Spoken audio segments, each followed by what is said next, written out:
সোনাই আর কালু ছিল দুই বন্ধু। সারাদিন গ্রামের এদিক সেদিক ভবঘুরে ঘুরে বেড়াতো।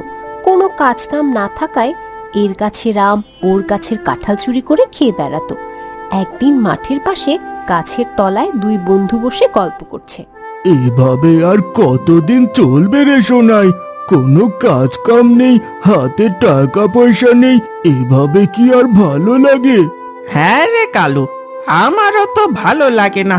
তাছাড়া কাজ কাম তো নেই, আর গ্রামে আমাদের যে নামটা, তাতে করে আর কাজ পাওয়ার আশাও নেই।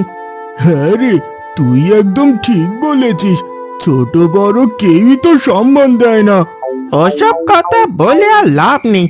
দিন দিন এইভাবে আর টোকার মতন ঘুরে বেড়ানো যাচ্ছে না।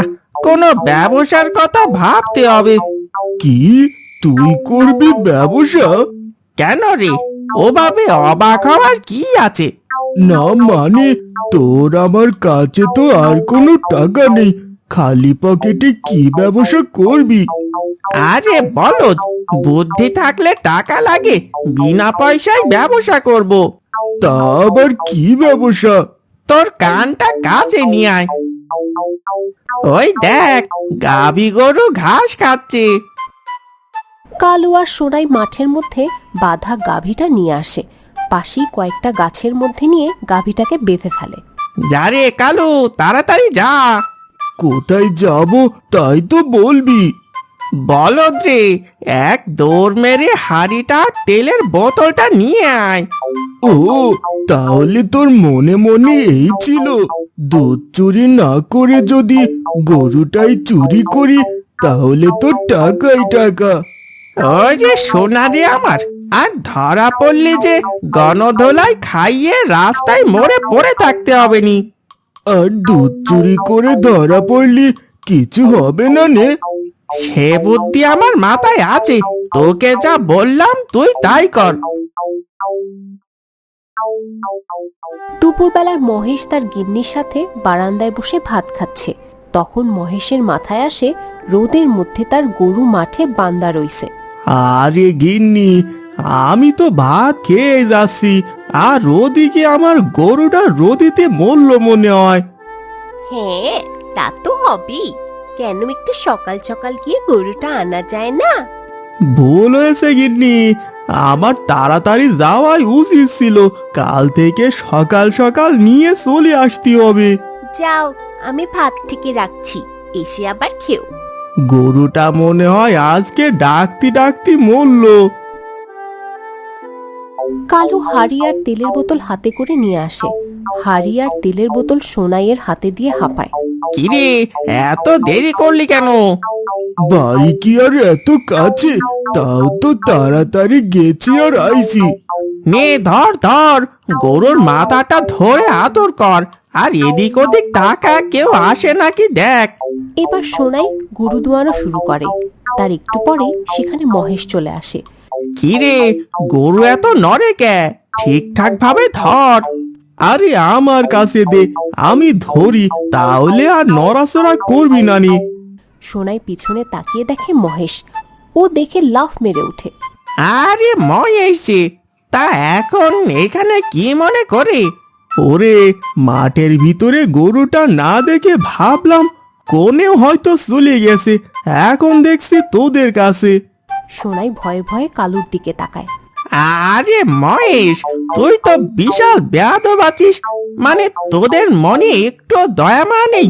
সেই দুপুরবেলা রোদের মধ্যে বেচারা গরুটা বাঁধা রয়েছিল, আবার ওদিক দুয়েতি বানটা ফেটে যাচ্ছিল।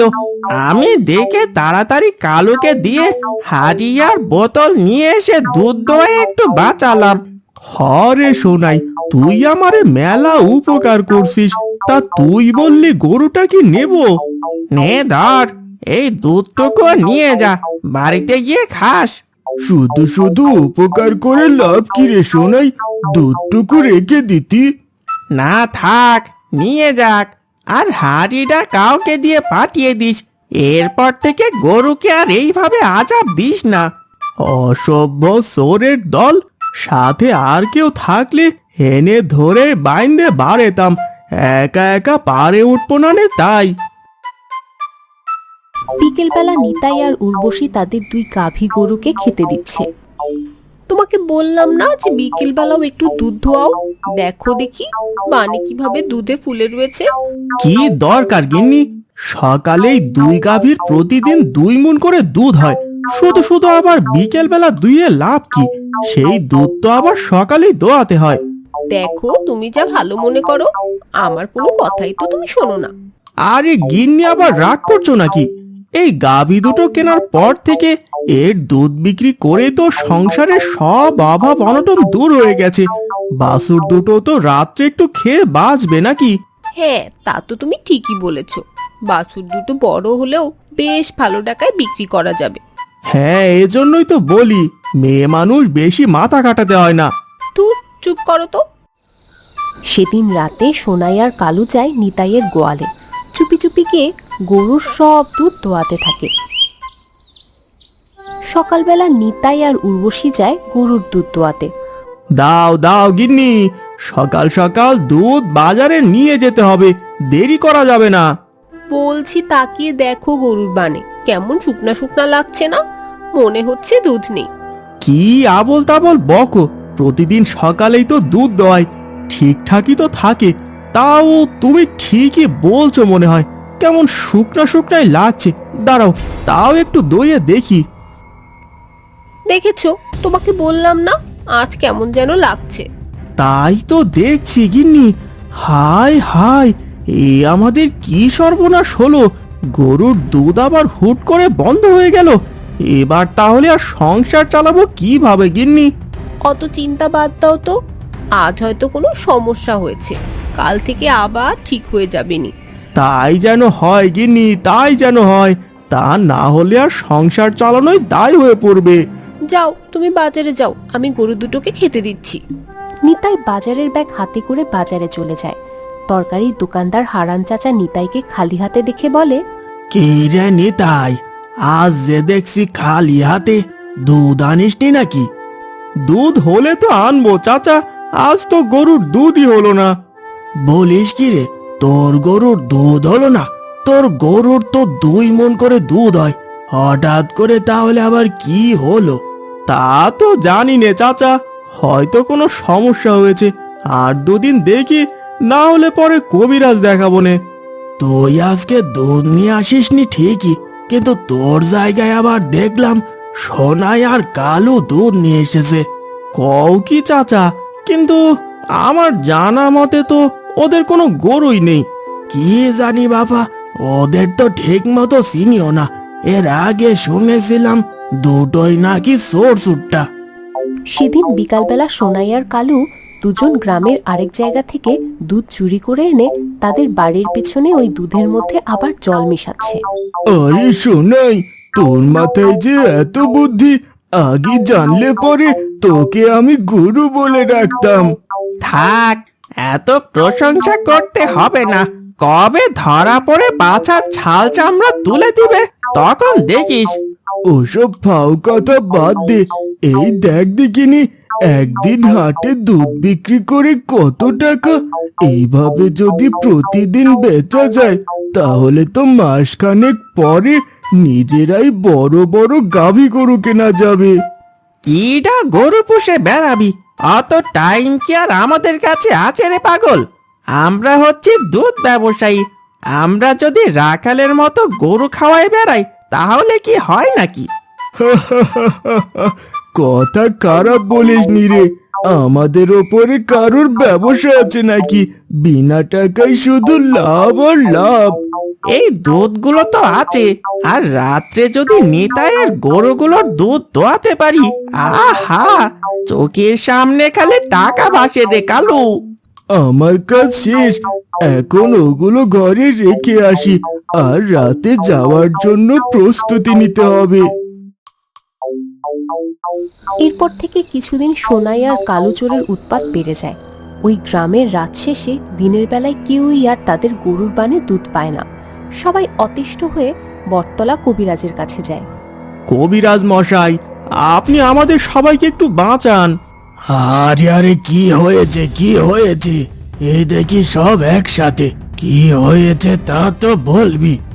কি হয়েছে তা তো জানি না কবিরাজ মশাই, কিন্তু সকাল হলে গরুর বানে দুধ একদিনও পাই না।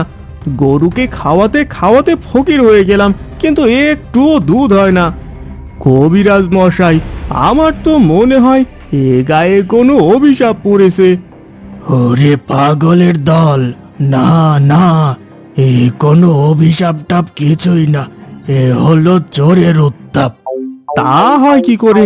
আমি তো মাঝরাত অব্দি পাহারা দিচ্ছি। এ কোনো সাধারণ চোর নয় রে, এ হলো অভিজ্ঞ চোরের কাজ। এবার তো আমার জুরি বডি এই চোরদের ধরবে।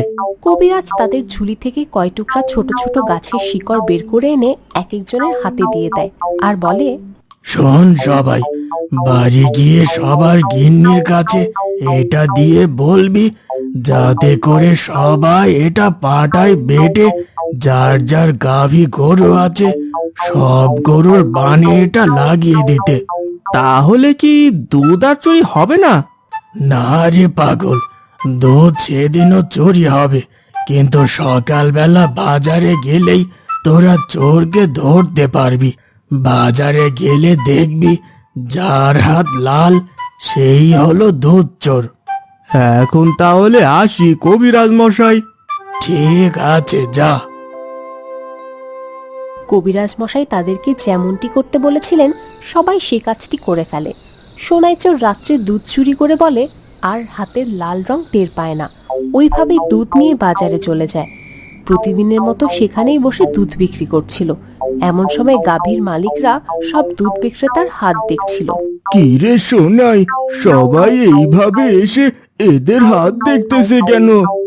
তার বলবো কিভাবে, দেখি তো আমার হাত। ওরে কালু রে কালু, হাতের এ কি অবস্থা, আমি তো টেরই পাইনি, কামাল ছাড়ছে রে। কি রে সোনাই, বিড়বিড় করে কি বলছিস? একটু জোরে বল, আমরাও শুনি। আরে কি বলিস, কি বলবো, আর তোরা এখানে দুধ কিনবি নাকি? হরে, দুধের গাভী থাকতেও দুধ কিনতে আইছি, তার আগে তোর হাতটা দেখি। আরে কি বলছিস, হাত দেখে কি করবি? দেখাতে বলেছি দেখা, না হয় এখনই গণপিটুনি খাবি কিন্তু। ওরে কালু, দৌড় দে, এবারের মতো আমার বোঝা সারা, দৌড়া দৌড়া।